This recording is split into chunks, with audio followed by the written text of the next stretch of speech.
कितना instantaneous centre हो सकता है। ठीक है, तो देखते हैं number of instantaneous centre in mechanism. मान के चलो नंबर ऑफ लिंक अगर बात करें,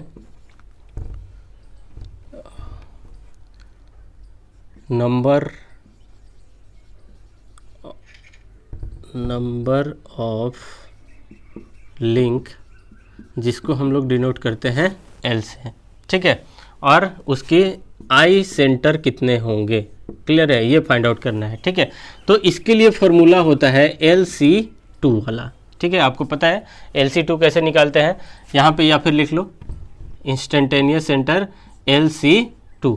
ठीक है, तो देखो मान के चलो एग्जाम्पल में कि दिया हुआ है L = 4 दिया गया है कि उसमें लिंक में कितना है, कितने लिंक है, टोटल 4 है, तो इसका आई सेंटर कितना होगा, यहाँ से देख लो IC = कितना होता है, इसको LC2 तोड़ोगे तो कितना होता है L -1 / 2, उसी तरीके से कितना हो जाएगा 4 -1 / 2, तो कितना हो जाएगा यहाँ पे 6 हो जाएगा ना, नहीं समझ में आया, देखो 4 × 3 / 2 कितना 12/2 कितना हो जाएगा 6, क्लियर। तो इसके कितने होंगे, आई सेंटर कितना होगा, आई सेंटर कितना होगा 6 होगा, जब आपके पास 4 लिंक होगा तब, क्लियर है। ठीक है, उसी तरह मान के चलो अगर लिंक कितना दिया रहे 5 दिया रहे तो उसी तरह से निकाल लोगे, कितना हो जाएगा 5 -1 / 2 कितना हो जाएगा 10, क्लियर है ना। ठीक है, 5 × 4 / 2 कितना हो जाएगा 20/2, यानी कि आई सेंटर इसका कितना हो जाएगा, कितना होगा 10 आई सेंटर होगा, क्लियर है। इस तरीके से हम लोग देखते हैं। ठीक है, अब यहाँ पे 6 रहेगा तो कितना हो जाएगा, L = 6 होगा, तो पता है L = 6 होगा तो कितना हो जाएगा आई सेंटर, कितना हो जाएगा 15 हो जाएगा ना, नहीं पता, देखो कैसे है, आई सेंटर 6 × 5 यानी कि 6 - 1 / 2 कितना हो जाएगा 30 / 2 कितना हो जाएगा 15, तो 15 आई सेंटर। इस तरीके से हम लोग नंबर आई सेंटर देख लेंगे कि कितना नंबर ऑफ आई सेंटर होगा मैकेनिज्म में। जब आपके पास कोई मैकेनिज्म दिया रहेगा तो उसके लिंक काउंट करना है और उसमें आई सेंटर पहले फाइंड आउट कर लेना है कि कितने आई सेंटर होंगे। अब देखो उसका रिप्रेजेंटेशन कैसे करते हैं। ठीक है, चलो मिटाता हूँ इसको, नोट कर लो। देखिए ये तो पता चल गया कि हाँ इतने आई सेंटर होंगे। ठीक है, नंबर ऑफ आई सेंटर हमें पता चल गया। मान के चलो कि आपके पास लिंक 4 है, रिप्रेजेंटेशन देख लेते हैं इसका, क्या देखते हैं, रिप्रेजेंटेशन कैसे रिप्रेजेंट करते हैं हम लोग। ठीक है ना, देखो अगर मान के चलो लिंक आपके पास 4 है तो आपका आई सेंटर कितना आया था 6, यानी कि 6 आई सेंटर होने चाहिए हमारे पास। तो कितना होगा, देखो मान के चलो यहाँ पे होगा कितने लिंक है 1 2 3 4, ठीक है ना। तो देखो कैसे बनाते हैं हम लोग, सिंपल 6 आई सेंटर होंगे इसके, तो देखो कौन कौन होगा। पहला क्या होगा 1 2, फिर क्या होगा 1 3 और 1 4, क्लियर हुआ। देखो 1 से लिखने का तरीका, 1 से 1 2 1 3 1 4, ठीक है, 1 का काम खत्म। उसके बाद 2 3 और 2 4, क्लियर, और उसके बाद क्या बचा 3 4, ठीक है। तो ये इस तरीके से क्या होता है, रिप्रेजेंटेशन होता है आई सेंटर लिखने का। ठीक है, कि अब देखो इसमें कहोगे कि सर ये भी हो सकता है, क्या हो सकता है 1 3 भी हो सकता है, ठीक है, 3 2 भी हो सकता है, और क्या हो सकता है 4 3 भी हो सकता है। तो आपको पता है, पहले ही पता है कि 2 1 या 1 2 दोनों क्या होता है, इक्वल ही होते हैं।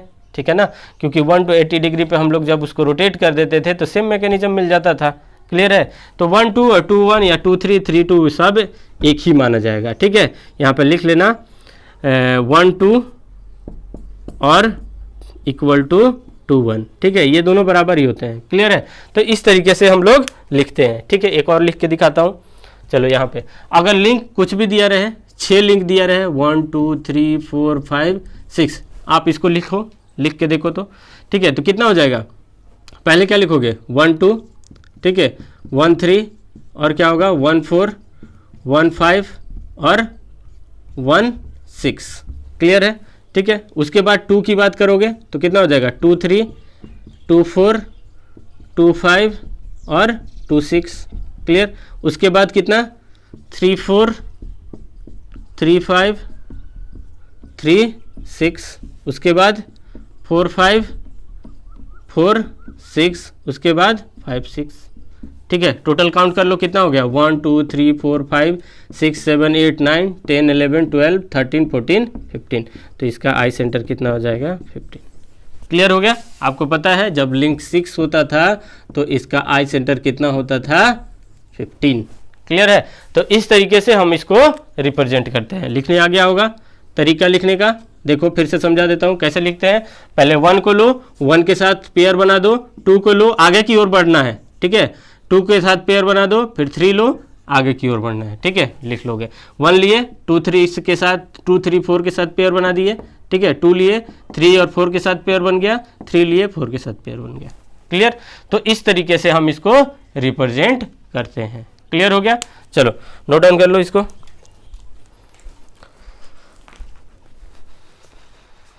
Instantaneous centre in a mechanism, ठीक है। ये आपके पास 3 टाइप के मैकेनिज्म है। एक टर्निंग है, रोलिंग है, स्लाइडिंग है। स्लाइडिंग में भी 2 टाइप है। एक क्या है आपका ऑन अ प्लेन सरफेस और दूसरा क्या है कर्व सरफेस, ठीक है। और इसमें भी 2 है, एक कन्वेक्स है और दूसरा कॉनकेव है। क्लियर, ठीक है। तो पहले देखते हैं टर्निंग पेयर में। तो टर्निंग पेयर मान के चलो ये लिंक नंबर 1 है, ये लिंक नंबर 2 है, ठीक है। लिंक 1 और लिंक 2। अब इसी के अबाउट क्या होता है, ये टर्न करता है।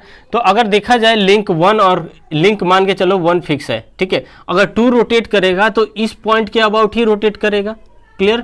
अगर बात करो लिंक 2 फिक्स करे और लिंक 1 का रोटेशन हो रहा है तो इसी की पॉइंट के अबाउट रोटेट करेगा।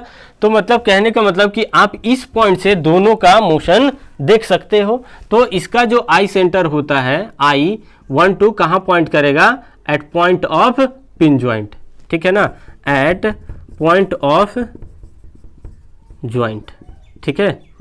जहां पे ज्वाइंट होगा उसी पर इसका आई सेंटर मूव करेगा, ठीक है ना। आई सेंटर कहाँ पे होगा, लाई करेगा, मूव नहीं करेगा। आई सेंटर कहाँ होगा, इसके पॉइंट पे, ठीक है ना, जहां पे ज्वाइंट है। अब बात करते हैं रोलिंग की। अब रोलिंग कौन सा ये है, प्योर रोलिंग है, ठीक है ना। रोलिंग विथ स्लाइडिंग की बात नहीं हो रहा है, ये क्या है प्योर रोलिंग, मतलब कि इसमें स्लीपिंग जो है वो बिल्कुल 0 है, ठीक है ना। तो ये रोलिंग है। तो यहाँ से ऐसे जाएगा, ठीक है, फिर ऐसे आएगा, ठीक। इस तरीके से क्या होगा, ये अगर बात यहाँ की बात करो तो यहीं से आप यहाँ से आप क्या भी मूवमेंट देख सकते हो, ये कुछ ऐसे होगा, ठीक है। तो यहाँ पे ही देख सकते हो ये सारे का मूवमेंट। तो जो रोलिंग होता है जहाँ पे पॉइंट ऑफ कांटेक्ट होता है वहीं पे इसका क्या होता है, आई सेंटर होगा। तो आई सेंटर इसका बात करो 1 और इसको मान लो 2, नहीं फिक्स को 1 मानते हैं, 1 और इसको 2। तो I12 कहाँ लाई करेगा, एट पॉइंट ऑफ कांटेक्ट, ठीक है ना, एट पॉइंट ऑफ कांटेक्ट, ठीक है। कहाँ पे लाई करता है आई सेंटर, इस पॉइंट पे। तो यहाँ पे लिख लो I12। क्लियर हो गया इतना पॉइंट। अब देखो स्लाइडिंग पेयर की बात करते हैं। तो स्लाइडिंग पेयर में देखो 2 चीज़ है, एक प्लेन सरफेस और कर्व सरफेस। कर्व में भी क्या है, ये कॉन्वेक्स, चलो लिखते हैं इसको, पहले इसको ड्रिल कर लेते हैं। ऑन प्लेन सरफेस पे, तो प्लेन सरफेस पे मान के चलो एट इंस्टेंट ऑफ टाइम यहाँ पे है लिंक 1 और लिंक 2, ठीक है। अगर बात करो इस पॉइंट से इस तरीके से मूवमेंट हो रहा है, मान लो ए यहाँ पे था, बी का यहाँ से ऐसे मूवमेंट हो रहा है एट पॉइंट बी। तो देखो यहाँ पे मूव करेगा तो आई सेंटर क्या होगा, इसका अलग मिलते जाएगा, ठीक है। अगर इसके ए पॉइंट की बात करो तो कुछ ऐसे आई सेंटर होगा इस लाइन के अबाउट, बी की बात करोगे तो कुछ ऐसे, तो पैरेलल लाइन होगा, ठीक है। और पैरेलल लाइन और एक पैरेलल सर्कस होगा, तो एट इन्फिनिटी की बात होगा यहाँ पे, ठीक है ना। तो यहाँ पे क्या होगा, जो इसका जो प्लेन सरफेस पे कोई भी अगर बॉडी रखा रहता है उसका मूवमेंट देखोगे तो जो इसका आई सेंटर होगा, अगर मान लो I12 की बात करें हम, I12 की, तो यहाँ पे कहाँ पे होगा, आई सेंटर मूव करेगा एट इन्फिनिटी की बात करेंगे, ठीक है ना, एट इन्फिनिटी पे लाइट करेगा, ठीक है। यहाँ पे कहाँ पे, एट इन्फिनिटी पे, ठीक है। तो इसका क्या होगा, 2 पैरेलल लाइन मान के चलो, ये बॉडी एक टाइम पे यहाँ था, ठीक है। तो इसका आई सेंटर इधर या इधर कहीं पे भी ले सकते हो, ठीक है।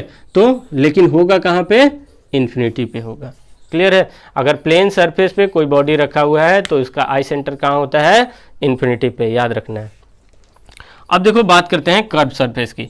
तो कर्व सरफेस में क्या होता है, दो चीज़, मान के चलो ऐसे बॉडी रखा हुआ है, मान के चलो ए पॉइंट ए है, यहाँ पे पॉइंट बी है, ऐसे कुछ मूवमेंट आ रहा है, ठीक है। अगर ए की बात करूँ इस कर्व पे ही ट्रेस हो रहा है, इसी कर्व के थ्रू चल रहा है, तो अगर ए की बात करो तो मान के चलो यहाँ आ गया, अगर बी की बात करो तो ये यहाँ पे आ गया। तो जो आई सेंटर 1 2 की बात करेंगे तो कहाँ लाई करेगा, इस पॉइंट ऑफ क्रोशे, मतलब कि जहाँ पे पॉइंट इंटरसेक्ट कर रहा है, तो 1 2, ठीक है। अगर इसका अगर मान के चलो एक सर्कल बनाओ इस आर्क से, ठीक है, तो जो उसका सेंटर पे ही क्या होगा, आई सेंटर दिखेगा आपको।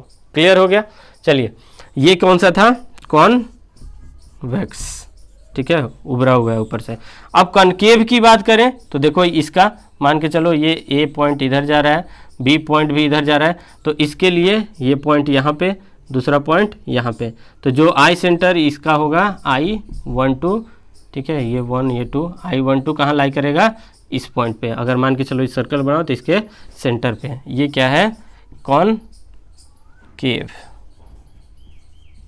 क्लियर हो गया, ठीक है। तो इन 3 मैकेनिज्म का आप लोग आई सेंटर दिया। देखो ऐसा आई सेंटर आपको आ सकता है ऑब्जेक्टिव क्वेश्चन में, ठीक है, ऑब्जेक्टिव क्वेश्चन आएगा तो ये आ सकता है। क्लियर है, तो आप लोग देख लो इसको ध्यान से।